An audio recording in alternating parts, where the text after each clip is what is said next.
BNP chairperson Khaleda জিয়ার জানাজায় অংশ নেন লাখ লাখ মানুষ।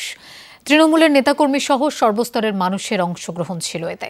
তাদের চোখে কেমন ছিলেন দেশনেত্রী খালেদা জিয়া, জানাজা শেষে ফেরার পথে সে কথাই তারা বলেছেন যমুনা টিভিকে।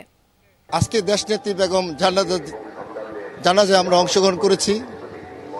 বিগত 17 বছর আমরা রাজপথে ছিলাম। আমাদের আপসহীন দেশনেত্রী বেগম খালেদা জিয়া এই দেশটাকে সুন্দর একটি উন্নত মডেল রাষ্ট্র হিসাবে গড়ে তোলার জন্য সংগ্রাম করেছে। তার সন্তান হারাইছে, সন্তানটা পঙ্গু করছে, তাও সে দেশ থেকে চলে যায় নাই।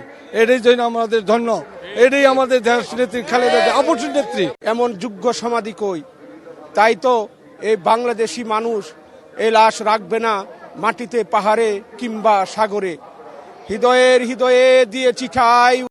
দেশনেত্রী বেগম খালেদা জিয়া যা কিছু অর্জন করেছেন তিনি তার নিজ যোগ্যতায়, নিজ পরিশ্রম, দ্বিধাহীন সংগ্রাম এবং আন্দোলনের মধ্য দিয়ে।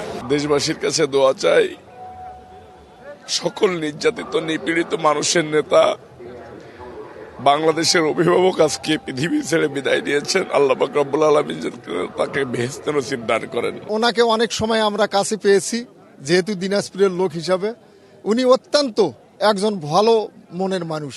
আমরা এরশাদ বিরোধী আন্দোলন থেকে নেত্রীর নির্দেশে রাজপথে ছিলাম।